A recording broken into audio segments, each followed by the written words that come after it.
से इतना बड़ा आपका घर है, जैसे मैं अपने घर पे अपनी माँ के साथ रहता हूँ, आपका मन करता है सर आपकी माँ, आपके भाई, आपके सारे जितने भी रिश्तेदार हैं आपके साथ घर पे रहें? पहला है कि अगर मैं पीएम बनकर के घर से निकला होता तो स्वाभाविक रूप से मेरा मन रहता है कि भाई सब वही रहे। मैं एक ज़िंदगी की बहुत छोटी आयु में सब कुछ छोड़ चुका हूँ, बहुत छोटी आयु में। मन नहीं करता माँ वैसे? बहुत छोटी आयु में छोड़ दिया। ओके। छोड़ दिया उसके कारण वो ज़िंदगी ऐसी थी जो टोटली डिटैच बन गई है। और इसलिए जिसको कहे लगाव, मोह, माया, क्योंकि मेरी वो जो ज़िंदगी में जो घर छोड़ करके निकल गया था, वो जो ट्रेनिंग हुई वो उस प्रकार की हुई। और उसके कारण एक अवस्था के बाद छोड़ना है तो मुश्किल जाता है। उस समय जब छोड़ा तब तकलीफ हुई होगी, लेकिन अब ज़िंदगी वो बन गई। लेकिन फिर भी कभी माँ को बुला लिया था मैंने, कुछ दिन उनके साथ बिताए थे मैंने।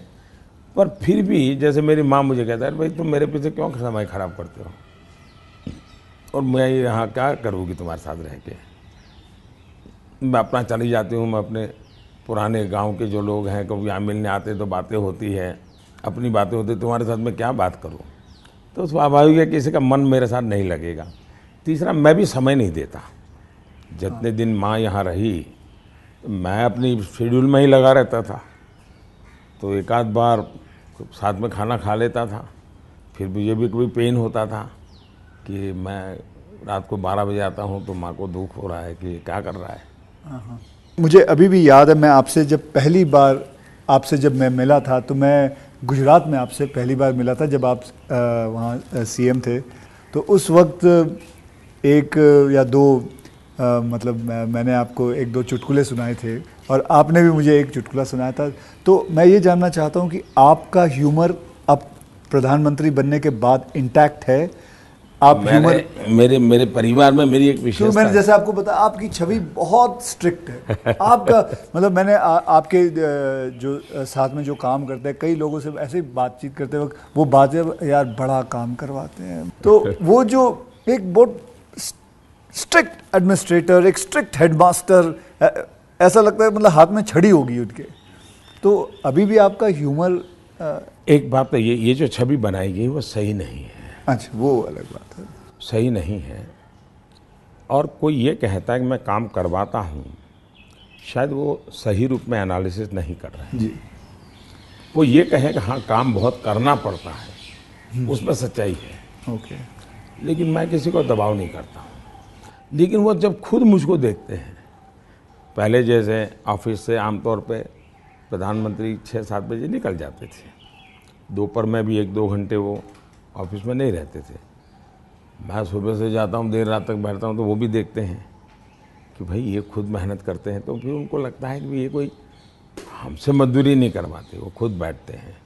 तो कोई काम है तो मैं रात को 11 बजे फ़ोन करूँगा, अरे भाई उसका क्या हुआ, तो उनको लगता है ये अभी भी काम कर रहा है।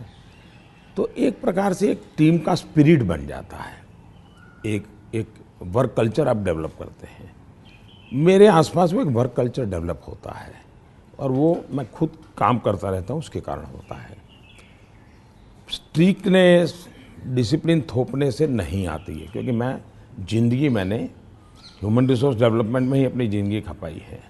आप लोगों को अच्छा झूठ बोल कर इम्प्रेस भी नहीं कर सकते हो लंबे अरसे तक।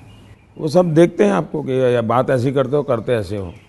तो आप जैसे हैं वैसे रहो और उनसे काम करिए। हाँ, मैं काम के समय काम में रहता हूँ, इसलिए इधर उधर की बातें समय ख़राब नहीं करता हूँ मैं। दूसरा, मान लीजिए मैं मीटिंग कर रहा हूँ और कोई मोबाइल फ़ोन अपना समय बिगाड़ रहा है, तो मैं फिर उनकी तरफ जा, अच्छा बताइए अभी मैं जो विचार कह रहा था क्या हुआ, तो उनका ध्यान नहीं था।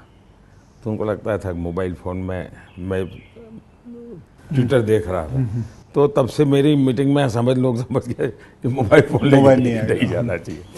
मैं किसी से भी मिलता हूँ, कोई भी व्यक्ति आएगा, मेरा कभी बीच में फ़ोन नहीं आता है। मैं किसी को नहीं कहता। मानता हूँ, मैं भी आपसे 2-3 बार मिला हूँ, आपने मतलब इट इज तो ये मैंने डिसिप्लिन खुद के जीवन में लाया, तो सामने वाले को लगता है कि यार ये टोटली मेरे लिए डेडिकेटेड टाइम था, इन्होंने कोई उपयोग नहीं किया। इन चीज़ों का एक प्रभाव पैदा होता है। जहाँ तक ह्यूमर का सवाल है, मेरे परिवार में हमेशा एक कल्पना थी, कभी पिताजी राजी नाराज़ी हुए हो, कभी छोटी मोटी हो, तो हमेशा मैं पूरे माहौल को एक आधे मिनट में हल्का कर देता था। ये मेरा एक स्वभाव था। आज भी मुझे वो करने का मज़ा आता है, शब्दों से खेलना वगैरह। पर अब क्या हो गया है जी, हर चीज़ के अलग अर्थ निकाले जाते हैं, आधा अधूरा वाक्य उठा करके उछाल दिया जाता है। तो अब डर लगता है कि कहीं जा कर के इरादा वो नहीं होता है, हंसी मजाक कहावत सब होना चाहिए, लेकिन अब दुरुपयोग हो जाता है तो डर लगता है। आज ये सोशल मीडिया की वजह से लोग कोई भी शब्द कुछ भी उल्टा सीधा करवा सोशल मीडिया के बजाय टीआरपी वाले, परेशानी टीआरपी वाले करते हैं। तो आप जरा अपना ह्यूमर को बचा के रखते हो, लेकिन अपने दोस्तों के साथ आपके जो दोस्त हाँ, वो तो आज भी चलता है जी।